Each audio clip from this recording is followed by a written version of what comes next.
All right, all right. So we are live. Welcome everyone. We are just about to get started. Welcome to wherever you are joining us from. We are live on Facebook. We are live on LinkedIn.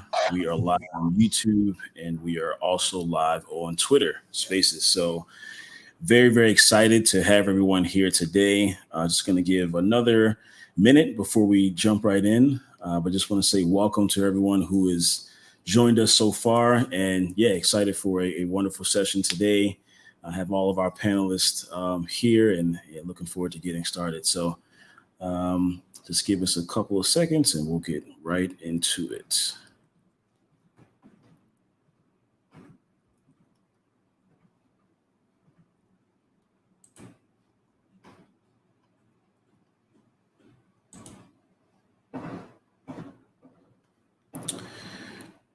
All right, so I think we are good to go. I know we'll have more joining in over the next hour, but just to go ahead and get things kicked off, just welcome to everyone again who is joining our live stream.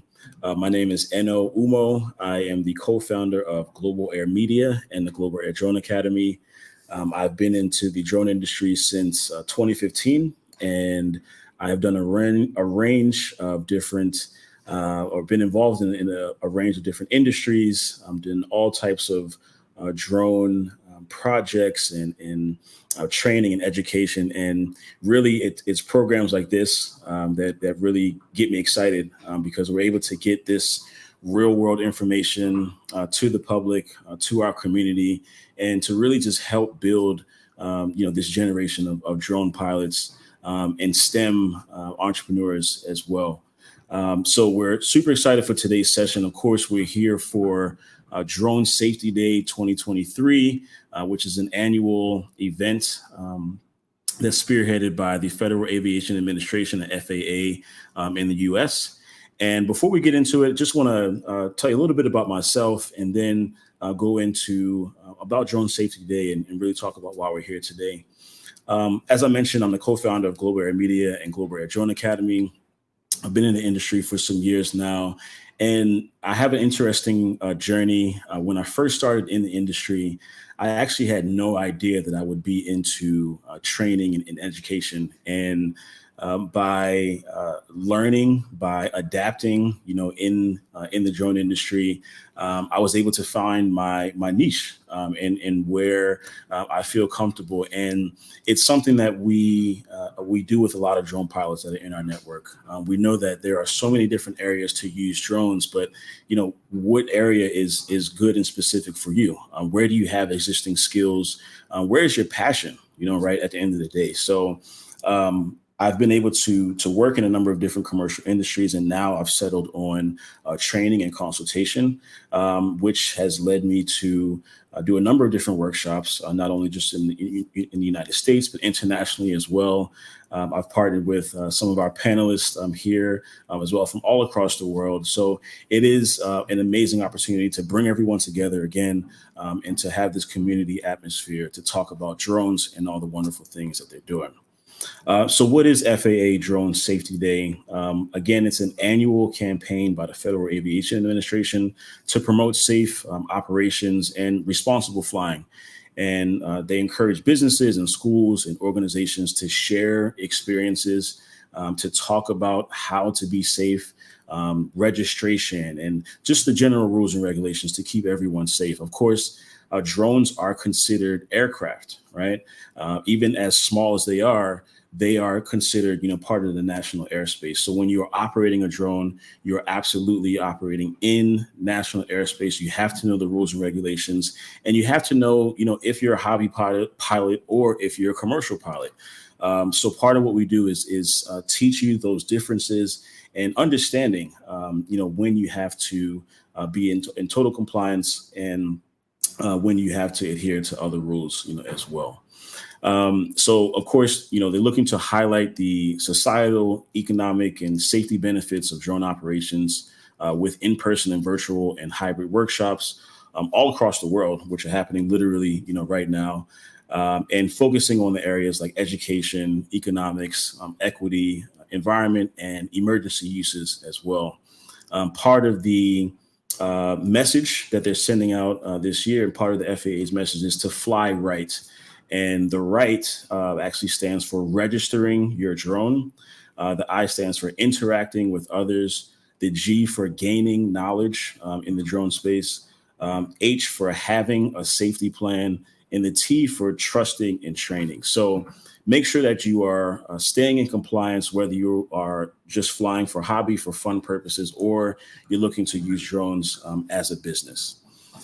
So today we are encouraging you to interact with us. We're encouraging you to ask questions. We really value your input and everything that you're going to bring to this conversation, in addition to our wonderful panelists here today. We also have a community of drone pilots, and I will put some links and let you know how you can continue to follow us. Of course, if you're already on our social platforms, that is a great way to connect with us, and we plan to do a lot more content very soon. So moving on to why we're really here today, of course, discussing drone safety. But as I mentioned, we have an amazing panel of speakers that all have experience in so many different areas, diverse areas in the drone industry. But really felt like it was important to talk about drones from an Africa context. And of course, there are so many different applications and so many different industries using drones within Africa, but we have to highlight, what's working. We have to highlight where the jobs are, and really just highlight in general where those opportunities are. So I'm excited to have entrepreneurs from different levels. We have entrepreneurs in the drone space that are just starting out. We have entrepreneurs who have years and years of experience in this space. So we do have a range and a wealth of knowledge. And I really think you all are going to enjoy hearing about their experience and what they're bringing to the space as well. So with that, I just want to actually move right into our first of three panelists and speakers that we have today. First up, we have Miss Rose Funja that's joining us she's from Tanzania. I believe she's joining us in the States currently.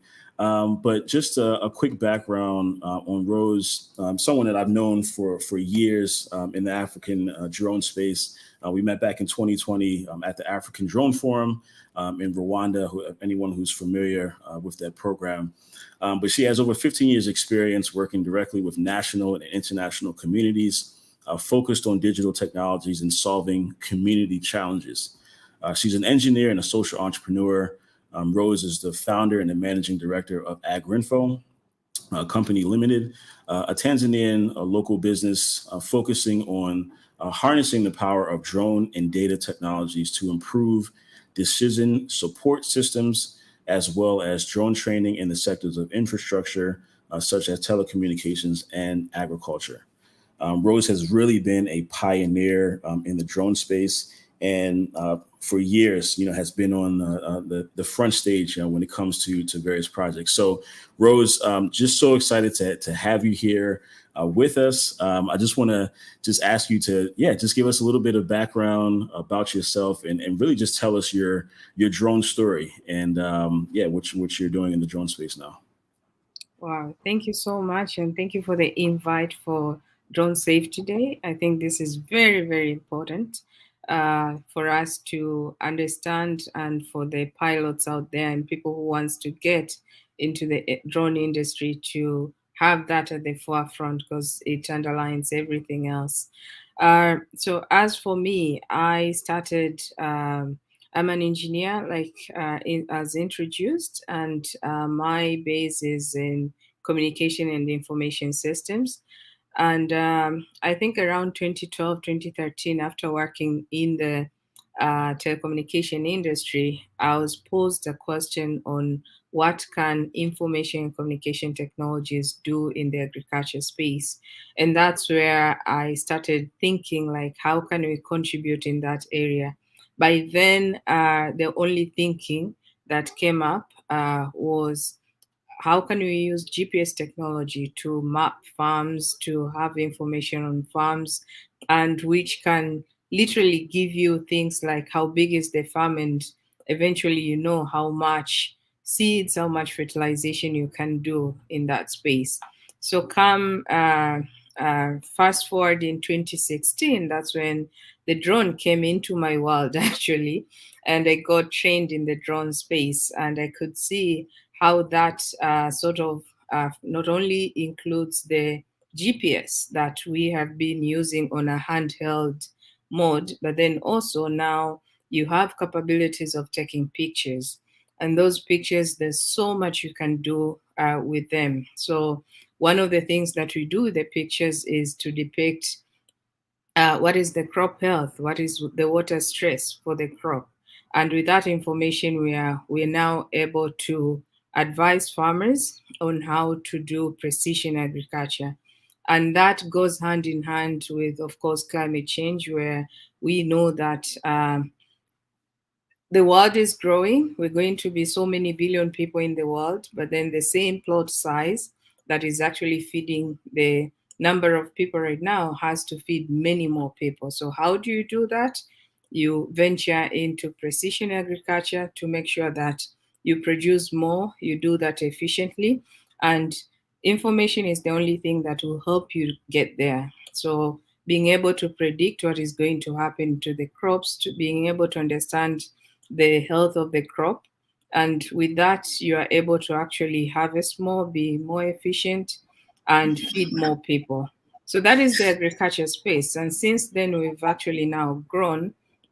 We've gone into infrastructure. We've worked into the telecommunication sector, doing what we call digital twins, which is mapping or creating a digital image of the telecom tower in a way that the digital image can use all these amazing artificial intelligence on the computer to do planning and also to do management. So that's what we do. We use a drone, you take pictures, but then you use a software to make that data do much more for somebody who initially would have to go to the site to do all these things to test new antennas on the system. You can do that now just with an image, and it gives you precision and precise information on doing that. So that's the second sector that we've moved on. Of course, we've also have a passion of including new people in this space in terms of training, and we started that. Actually, we started that with training students. Yes, training students, and since then we've continued to train students. One of our highlights is last year when we were able to train 40 students virtually, and we had 20 students in Tanzania and 20 students in the US, training them from fundamental drones on how to use drones and apply those drones. And we have a dream which we are slowly implementing.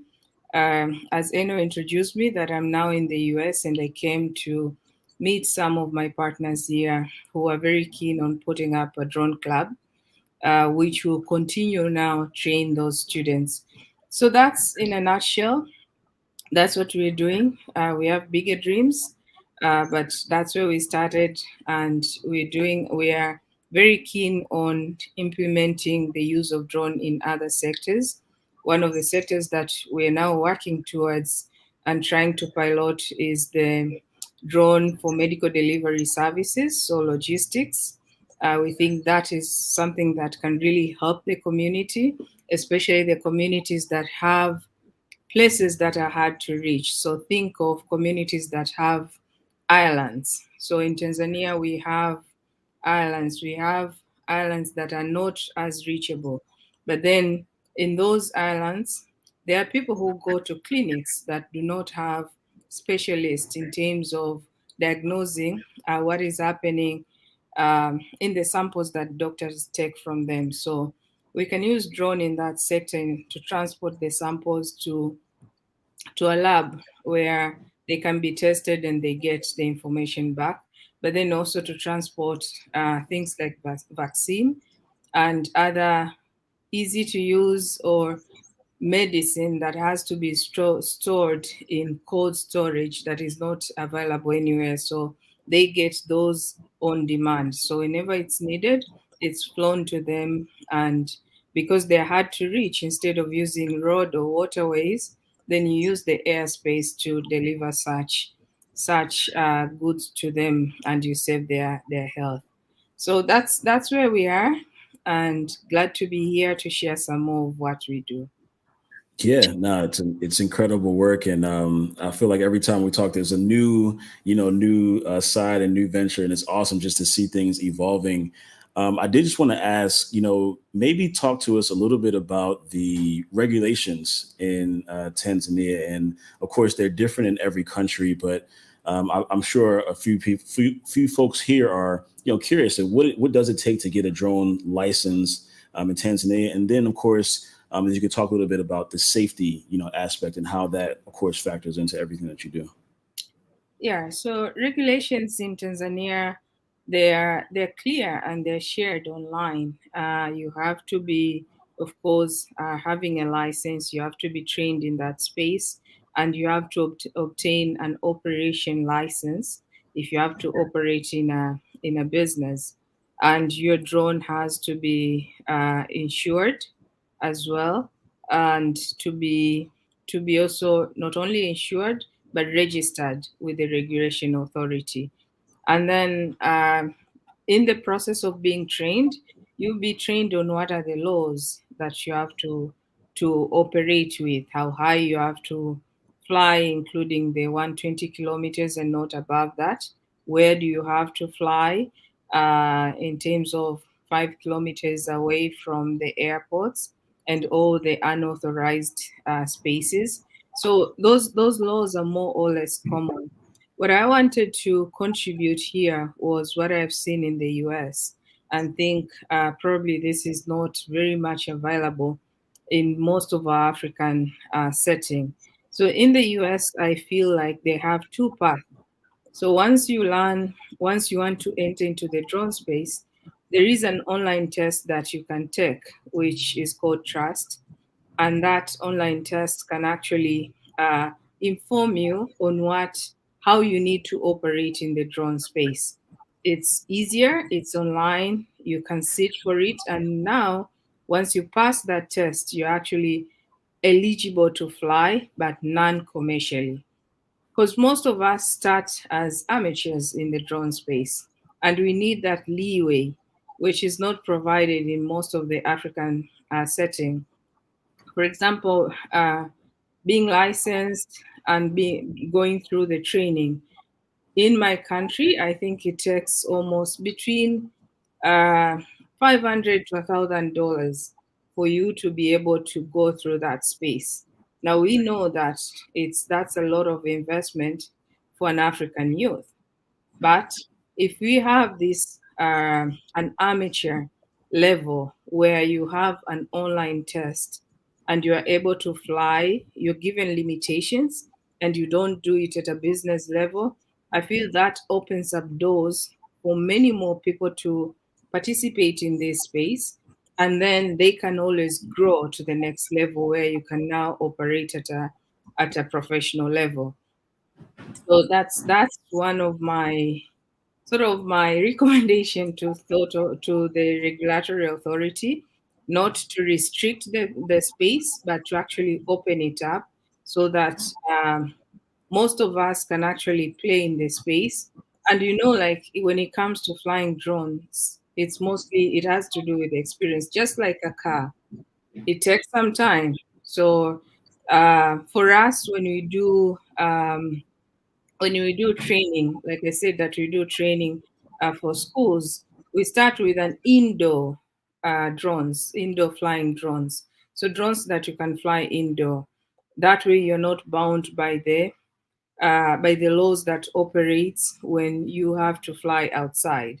So as long as you go outside, if you're in Tanzania, that means you have to start abiding to the rules, and that means you need to be registered. So that leeway that I'm asking here, or sort of prophesizing here, will let you have will let you be an amateur, go outside and fly, but after you've been informed of what are the safe areas, what are the safety way for you to conduct yourself as a drone pilot, And with that information, you can fly maybe in your yard or in a football space. And then from there, if you want to do this at a business level, then you have to put up the small investment that is needed for you to now upgrade to that level. Awesome. Yeah, thank you so much for that insight. And please, if there are any questions for Rose, we will have a Q&A towards the end of the session. But I did want to go ahead and introduce Adiola as well, who is joining us, I believe, from the UK. Adiola is a GIS analyst, project manager, and a drone pilot. She's a chartered surveyor and certified by the Royal Institute of Chartered Surveyors in the UK, a professional body promoting and enforcing the highest international standards in the valuation management, development of land, real estate, construction, and infrastructure. She's also the former secretary of the Nigerian Unmanned Systems and Robotics Association, where I actually met her initially at NUSA, a collection of pioneer companies and professionals helping to grow the drone and robotics industry in Nigeria. She's also the founder of She Flies, an online community that aims to strengthen and empower females in STEM, particularly in unmanned aircraft systems industry, by driving increased participation in all relevant sectors while exposing them to the required knowledge and skill through active networking and engagements. So Adiola, thank you so much for being here with us, and we'll start the same, with Rose. Maybe just tell us a little bit about your drone story, how you got into drones, and yeah, what you're doing with drones now. Well, thank you, Eno. Thank you for organizing this. Thank you to your organization as well. I'd like to say welcome to the co-panelists, Rose and Lakoi. Um, that was a very insightful journey, and thank you for sharing your experience, which is quite rich, Rose. Like Eno rightly introduced me, I'm a GIS analyst, and I got into drones around 2015, 2016. At that time, we had just won a project by the Lagos state government where I had to manage. And this project had to do with enterprise geographic information systems. Lagos state government had just formed a consortium, and we had to provide a platform where the government can update their autophoto. At that time, they had an autophoto that had been acquired in 2010, and they brought in an aircraft, and they needed to update the autophoto. That was at that time, that was 5 years down the line. They needed to update the autophoto, and they were looking for a cheaper and faster avenue to update the autophoto.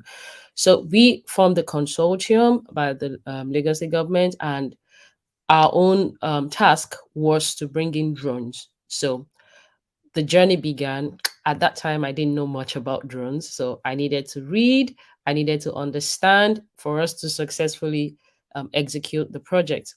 So we had to go through lots of trainings. We had to also get the license. So we began to engage the regulatory body in Nigeria, which is Nigerian Civil Aviation Authority. At that point in time, the regulatory body was also just finding their footings. So um, our own company and a few other companies here and there came together, which was when we also formed NUSA, Nigerian Unmanned Systems and Robotics Association. So we kind of gave the regulatory body a run for their um, regulations, so to speak. So we approached them, trying to get a license, trying to do the right thing the right way. And so they also needed to put in lots of policies, put together the regulations, and then little by little, they began to release the regulations, and then they began to certify companies. So the company that I used to work for, ASECO, was one of the first few companies that were commercially regulated and licensed to perform drone operations in Nigeria. And like Rose rightly said, um, there isn't any regulation um, encouraging or supporting um, personal use of drones also in Nigeria. They are more particular about commercial use of drones, and those are the companies or the bodies that are being supported by regulators. But for personal use, one would have to either go it alone or partner with companies who already have licenses. And I was kind of surprised when you mentioned $1,000, which is I would say that is about the starting point. So you spend you invest $1,000 upwards, talking about purchasing your own drone, a drone for a specific kind of use, depending on what you want to use it for, and then talking about having pilots, engineers, and what have you on your team. So going back to my story, so we engaged the regulatory body, and then we got our license. We deployed what we call fixed wing drones. They were as big as 25 kg, and they needed the runway. At that time, those drones needed to be operated on a very large field. So from 2015 to now, that drones have evolved. We had to use those drones to capture the orthophoto of Lagos State, which was about 4,000 square kilometers. And we had to also purchase other drones, VTOL drones, vertical takeoff and landing. So we used those drones. We got other drones. We got other fixed wing drones, and we were able to capture the orthophoto of Lagos. And those images were post processed, and we were able to acquire orthophoto base map of between 3 to 5 centimeters resolution. So that is my journey. Over the years, I've gone through various trainings, and I must also say that it hasn't been an easy, in quotes, journey so far. I've had to cross or hop over quite a number of hurdles, and I thought to myself, as a female in the industry, um, that there are many times when I found out that I was the only female in a particular room, a particular meeting on a particular team. And I really appreciate my co-panelist here, Rose. I'm sure she would be able to reckon with this kind of experience. There are some times where you see other females in the industry and you really appreciate them, and there are sometimes where you just find out that you are the only female in this particular location, this particular space, and you just have to keep doing what you're doing and make sure you stand out for you to be given a space on the table. So I've had so many hurdles and challenges while growing in this industry, and that was what made me put together a community called She Flies. In this community, we try to give our female counterparts or upcoming females, expose them to knowledge, expose them to information, expose them to what the drone technology is all about, so that when they are finally making a career choice, they are equipped, they have the wisdom, they have what it takes to give back to the society and to perform excellently in their various career. So at She Flies, we organize lots of trainings, we organize lots of meetings, we encourage ourselves, we also partner with other organizations, participate in events, online events, physical events. Yes, we are an online community, but we also try to organize physical trainings where our community members get their hands on the use of drones in various sectors. So this has been my journey. Thank you very much once again for having me here. Thank you, thank you. Another incredible, story and journey, and just Adiola, just to ask about, that safety aspect as well. You mentioned the huge project that you all, did in Lagos State, and the others as well. But maybe talk us through what that safety protocol looks like, right? Before every flight, I'm sure there's some checklist or some series of procedures that you go through. So, to do a job at that scale, what does that look like? Okay. So, I mean, apart from all the documentation which has gone into preparation for that kind of project, daily there are some things that we need to do to cross our i's and dot our t's. One of the major safety checklists that we must always adhere to or always be mindful of is the weather. Before the day before, you just check the weather. Thankfully, there are so many apps that are able to predict almost accurately what the weather is going to be like the next day. So you check the weather, if it's going to rain, if it's not going to rain, if the wind is going to be at a certain level, you would be able to tell if you can fly or cannot fly. Despite checking the weather, sometimes you get on the field and you discover that the weather just changes sporadically and you cannot fly. Sometimes, in fact, there was a particular incident experience we had. We had checked the weather and we thought that we could just use a very slim window to fly. Our aircraft was in the air, and all of a sudden, there was a thick, dark cloud that came, and the wind was so boisterous. It took a miracle to be able to land our drone successfully on that day, and we just took off. So yes, you check the weather. Sometimes the weather just changes on you, and you just have to be very spontaneous in reacting. Meaning, you also have to have a safety backup plan. So you have to have one of the things that you have to have in your safety backup plan is your landing spot, um, plan A, plan B. So if your first landing spot is not feasible because of the change in weather, you should have another emergency landing spot. So that is for weather. You should also have an engineer on ground to check your equipment at all times for every flight. Let's assume that you have a flight which has just gone on for 1 hour, 30 minutes, or 45 minutes, as the case may be, depending on your equipment, your battery life, and all that. For every time you land, you always have to check your battery. You always have to check your memory card space on board. You have to run through the checklist which has already been listed on your ground control system. So those are just the few safety checklists that you must adhere to. There are very many checklists.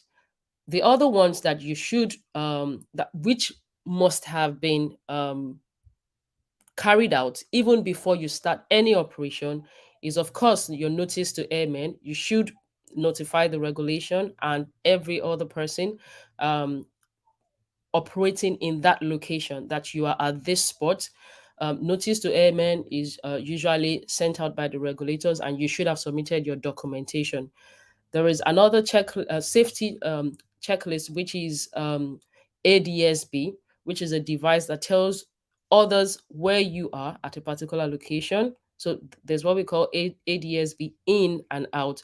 In means that you are able to detect other aircraft around you, and out means that you're able to send out your location. So any other aircraft around you that has that same safety device is able to tell the location that you are. So everybody is flying independently and no one is colliding with anyone. So those are the major ones that I can think of. Of course, there is the social and community engagement part of safety. We had an experience again. I'll quickly share this one when we were flying. We went into a location and we encountered what my people call omonile, meaning land grabbers. So because we are into surveying and we are capturing different locations in Lagos State. Lagos State is one of the most populated city in Africa with about 20 million people, and I would say is the smallest when it comes to land mass. So we were at Ikorodu, and then we got on this parcel of land. Unfortunately for us, we saw land grabbers. They had guns and they had all sorts of ammunition, and they began to shoot. Unfortunately, one of our drivers sustained a gunshot, but we were able to remedy the situation. rushed him to the hospital. He had some bullets in his arm. Um, Luckily, he's alive and everything, went well. But that was just, it was just an unfortunate incident. The thing that we had done was to reach out to the community leaders. We had done that. I guess the awareness was not well passed across, or it did not trickle down to the lower cadres, the grassroots level in that community. So apart from being an expert, having the right equipment, having the right crew, talking to regulators, talking to leaders, there is also what needs to be done, which is the grassroots level community engagement. For instance, Rose is also doing something in agriculture. You need to talk to farmers. You need to talk to the community, those dwelling in that community. You need to understand how things are done in that community. You need to know who is, for instance, the gang leader in that community. Who can we talk to that can pass across this information in the most rural or local dialect that everyone can understand, and just embrace the technology that is being brought into that community. So that is one major aspect, apart from technology, apart from equipment, apart from regulations. That is one major aspect of safety that I think everyone should carry out. Absolutely, it's paramount, and thank you so much for the insight there. And that's drone entrepreneurship in Africa, right? That's drone entrepreneurship in a number of different spaces as well. But there are things that you have to consider depending on on your location, and it really goes into the operations, how you're planning and how you're executing these projects. So yes, very very important to mention and talk about those things. And yeah, again, it's all that we deal with as being a drone entrepreneurs. Want to bring in Lokoi next, who is joining us from Kenya. And Lokoi is I wanted to have him on this panel because he's an incredible young entrepreneur. I recently met him in Nairobi from the Kenyan drone business competition. He's actually one of the winners of the competition and is now receiving his RPL license from the KCAA, and really has done some incredible work, before this competition as well. So, Lokoi, same with you. Please, tell us your drone story. Tell us, what even motivated you to get into drones, and when you saw the competition, how that led up to it as well. And then, of course, tell us about your startup that you're working on now. Hi, hello everyone. First, I'd just like to thank you, Eno, for putting all of this together. And for Rose and Adiola, thank you for continuing to inspire the rest of us who are just starting off in the industry. So my interest in drones began around 2017 at an internship at the drone corridor in Malawi. I got to be part of a team that was doing medical delivery at Wingcopter. And from that point on, I was kind of just hooked on just the technology itself and just the humanitarian aspect that was bringing to all these very remote regions in Africa. So I've kind of been pushing towards that ever since. I also was able to attend the drone forum that we had in Rwanda, which then helps me see more of the players in the industry. And that's where it became very real to me that this was going to be a very, very big industry, and that if I'm going to enter it, I might as well enter right now. And my last kind of experiences in the drone field were in Burundi, which was now my first professional career doing drone work. I was tasked with building a proof of concept multispectral drone that we could use for agriculture. So I was brought in as a drone lead. We had a small team of 6, and I was teaching fabrication. I was also teaching how to fly. And also we built cameras. I was teaching just some Linux operations, some fabrication with a 3D printer and things like that. So we had a full-scale operation in-house, and we were able to build 2 drones which we used to do some experiments in multispectral imaging.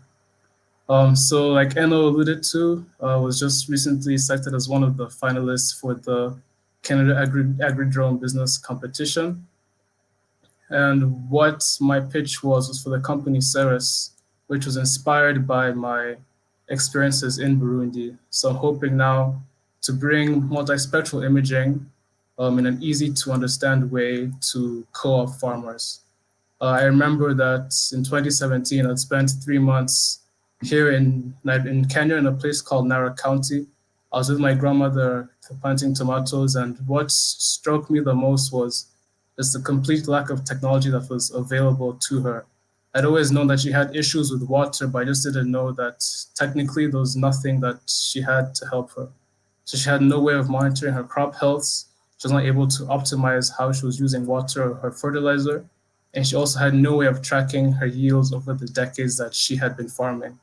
So going into the agri-drone business competition, I kind of took this experience with all the other experiences I've had in the drone field to develop what Ceres, which we're just starting out right now.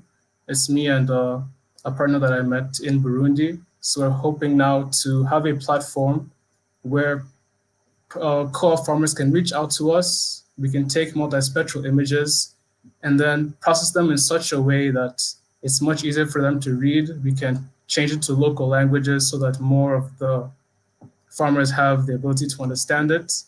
And we also hope to now expand into just more general IoT type of applications. So for example, if we cannot come out to a farm and conduct a multispectral survey, we hope maybe that we can provide maybe a soil sensor that can be used to continue with passive data collection.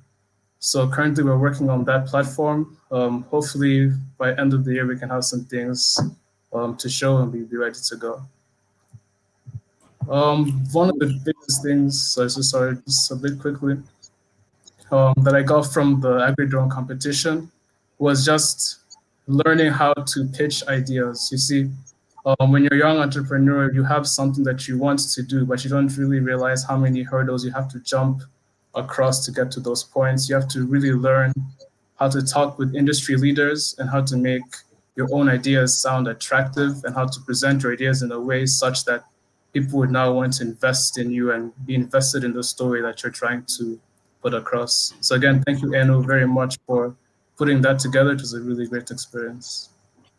Yeah, no problem. Thank you for participating and applying and really taking the initiative. A lot of the times it's taking the initiative, applying. When you hear about these competitions and going to the next level.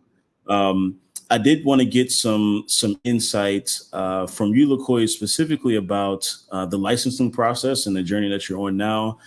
We've heard, of course, about the rules in Tanzania and processing in Nigeria. But yeah, talk to us about what it takes to be an RPL license holder in Kenya and where you are in the process right now. Okay, so the very good thing for Kenya, and I hope that other African countries can adopt it soon, is that the process here to obtain an RPL is quite well documented. The guidelines, all the specifications, all the payments that you need to do is well thought out, and it's quite easy for someone coming into the country to go through the process and come out with a license. Currently, you have to attend a training at the UTO, which is a school that has been authorized to give these trainings, and those usually last between 2 weeks and a month. So of course, you're taught how to conduct operations adhering with the law, how to register, where to fly, where not to fly. And even in some cases, in some schools, you're taught also how to interact with pilots when you're doing these missions. But just so to increase the safety of everyone involved. Some places also give you the option to learn how to learn the pilot phonetics and just how to make sure everything you're doing is in accordance with the law. So the good thing with that is that a lot of pilots come out with a wealth of knowledge because they're following a plan that has been approved by the official KCA, the official civil aviation of that country, which as opposed to other countries, at least in Africa, that are just starting out, there aren't any real concrete rules. So when people come in to conduct these missions, they're a bit confused on where to start. They're a bit confused on where they can fly, where they can't fly. And not only are they confused, authorities themselves are confused. They don't know how to maybe prosecute people who they see are breaking the law, or if there's even a law that has been broken. So I think that's one thing a lot of countries need to look to just Kenya and South Africa as a template as to how to properly implement drone laws. But like Adiola and Rose said, yes, the prices are a bit steep, especially in comparison to like Western countries. Like for example, for the FAA to get the pilot license in the US, the price for the testing is about $80, whereas here in Nairobi, to go through the full process of doing your theory exams and your practical exams can be anywhere up to upwards of $1,100 to $1,300. So be prepared to have some sort of investment to go in to get the licensing. Definitely. And, just a quick note on that, as well, one of the biggest differences with the FAA's license and other civil aviations is the FAA's is actually mainly a theoretical test, as opposed to a lot of other CAAs, which actually require you to come in and do a physical test with the drone as well. So I'm sure that factors in to the process. The price for the FAA exam, if it hasn't changed, I believe it's about actually $175, but still it's the same concept where there is a gap when it comes to another RPL license and the FAA Part 107. Yes, definitely appreciate that insight as well. And if you can touch, just a little bit on, and this is maybe a general question, we can actually start to open up to general questions at this point. But we do have a question, and I want to say a special shout out to Omar. He asked this question, this is actually relevant to some of our panelists that are working in agriculture as well. But he says, drone service is not cheap, but its services are highly needed by small farmers. Are there any successful business models so far? And, I will preface this by, coming to the realization that, of course, smallholder farmers are not going to be able to easily afford expensive drone technology, right? And to just adopt it, right, into their day-to-day operations. I know that has been somewhat of a challenge over the years. So, maybe Rose, do you want to comment on that and what you've seen success in? Yes, so absolutely, that's true. The drone technology is expensive for smallholder farmers. So, for innovators, you have to find a way that you balance it out. And one of the ways, for example, for us was to work with smallholder farmers that are working or are in irrigation space. And that means that you'll find hundreds of them working in a bigger piece of land together. Because again, flying every 1 acre, that's a lot of logistics for a drone operator. But if you find you have like 100 or 200 farmers that are in irrigation space, for example, farming like paddy or doing some sugarcane farming where they do a communal kind of farming, then that's an angle where you can actually come in and work with them. The other way is also to work with NGOs that are supporting agriculture space, and those ones will be able to sort of push support with the capital that is actually needed to implement some of this. And then also, not only that, but also another angle that we also approach that is to work with researchers, the agronomists who are doing research on this area. Because once you have the data, you can actually apply it to a number of users. So if you're working with an agronomist who is doing a research on a particular space, you can use the same data to support the farmers. So it depends on how you actually approach it. The other way around is also the output that you get. How do you break it down so that the smallholder farmer that is used to uh, extension services in the agriculture area can actually understand what you're telling them. If you just give them maps, that's too heavy for them. So you have to work with agronomists who now translate that into a language that the farmers actually understand. So I would say you treat the drone as just a way of collecting data, and then you figure out how what more data do you actually need, and what mode of delivery are you going to use. Another way is not every smallholder farmer has a smartphone. So how do you break that down into a feature phone in a way that the farmer can actually use that data? So I think the answer is look at it and then go to human-centered design in that case to figure out what is the challenge, and how do you use what you have in terms of technology to respond to that challenge. And that way you can come up with a better way to serve the farmers.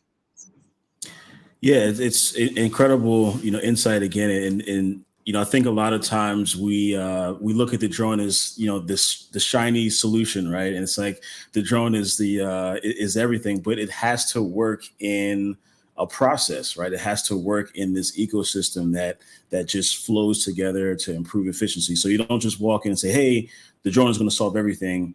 You understand what their problems are, how you can solve it using the drone as a part of other tools and methods to get them there. So yeah, incredible insight.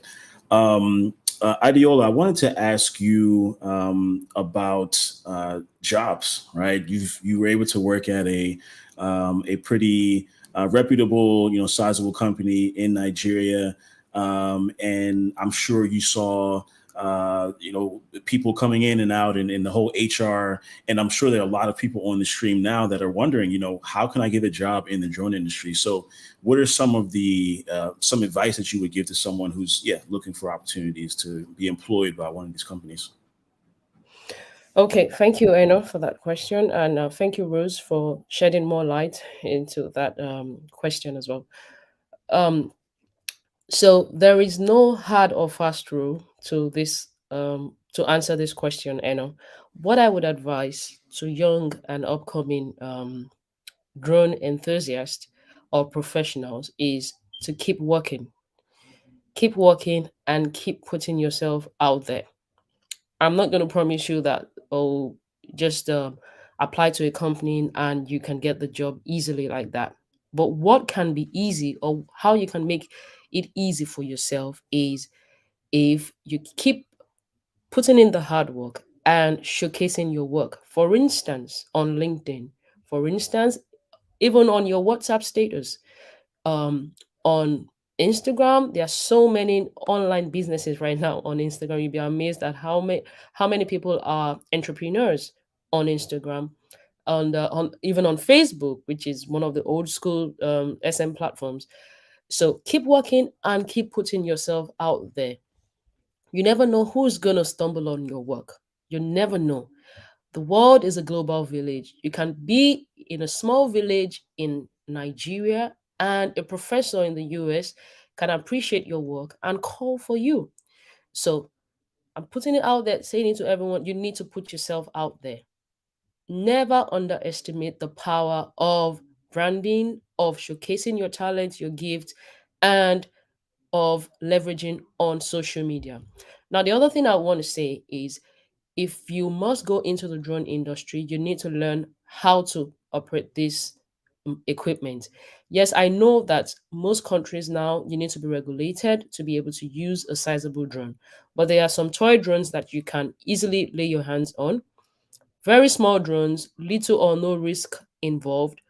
You can buy a small drone for your 5-year-old and just allow them play around in the garden, of course, and make sure there's no, you have to, of course, weigh the risk factors.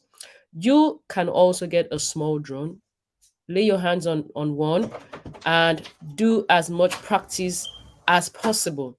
So you gain that experience, you can leverage on that experience, and then, you know, get do better with your career. I'm so sorry, my daughter has just bumped into me.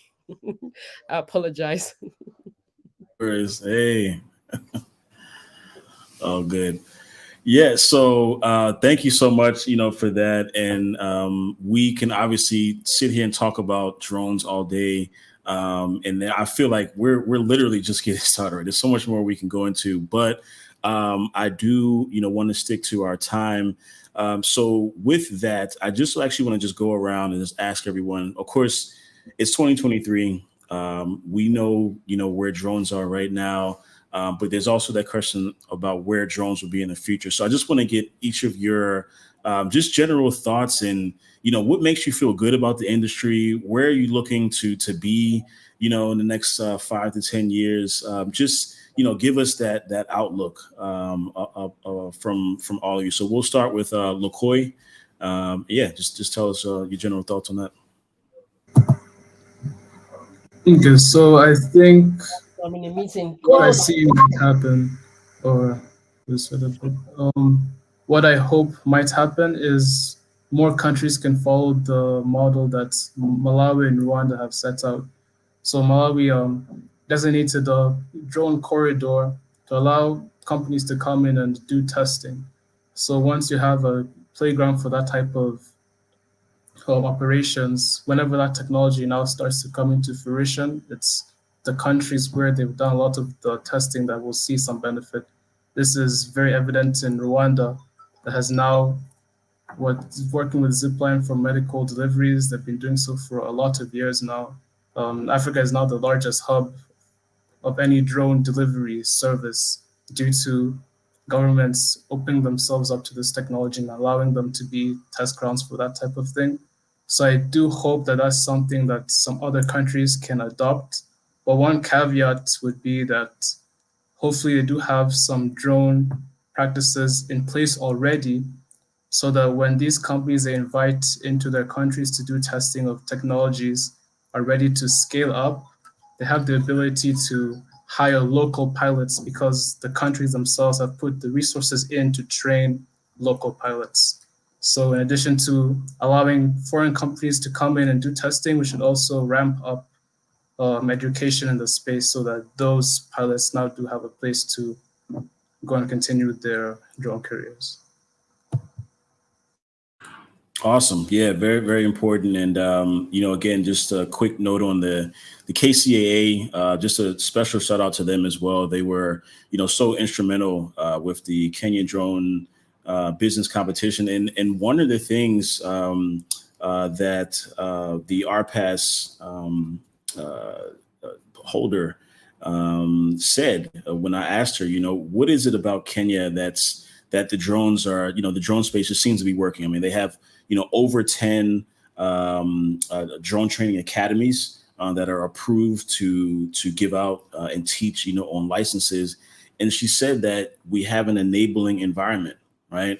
So that really it's an understanding, from the regulatory authority that this is needed, right? And yes, there are security, there are different type of threats out there, absolutely. But we've seen from other countries how it can be regulated safely. So I just wanted to throw that in there as well. So please, Rose, same question to you. Just your general outlook as someone who's a veteran, in this industry. Where do you want to see things, in the future? Thank you, Eno. Just to point out, when we started in 2016, 2017, I think Kenya was not there as yet. It was one places that if you mention drone, then your drone is taken. So to see the turnaround, that means other regulatory authority can also get there. You can change. You just have to focus on it. So well done, well done. I'm happy to hear that. Personally, I am really hoping that the youth can actually get into this space to open it up in a way that it's not hard to enter. Like I said, make it very easy for the youth to practice. Drone becomes like, my hope is that drone becomes like the way we are pushing coding as a language for everybody to understand that language, and not only operating it, but also being able to do the software part of it, but and also the hardware part of it. Because most of us now we mostly import. And I'll share a bit about. I had a drone crash at some point when I was doing project, and good enough, it was towards the end of the project, but it took me 3 months to get it up and running again. And that is because I had to transport it back to a hub where it had to be uh, to do maintenance around it and back. So if I was only depending on that drone, and if I had not finished that project, that means I was losing 3 months worth of worth of project time, and that's money. So we need to explore more. So like Eno said, this is technology that has been given to the civilians less than 10 years old. And what that means is that there are so many opportunities for us to figure out on how we use that technology to solve our challenges. So there are a number of there are a number of ways that the drones are being used right now, and that's okay. But in an African setting, we also have our own customized challenges, I'll say, for lack of better word.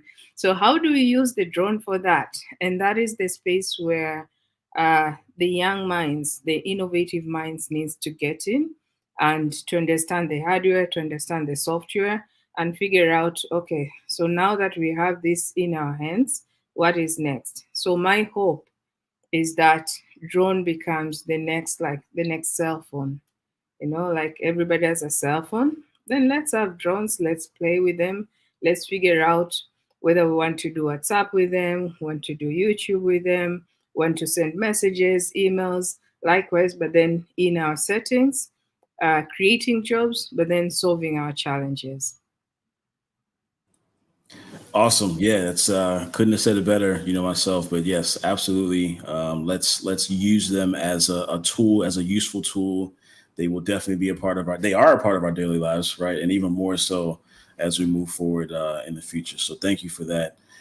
Please, Adiola, same to you. Your kind of final thoughts and outlook, on the industry. Yeah, thank you, everyone. I think I like what I hear from passionate people. I love to meet passionate people, and my my thoughts for the next level kind of resonates with everyone.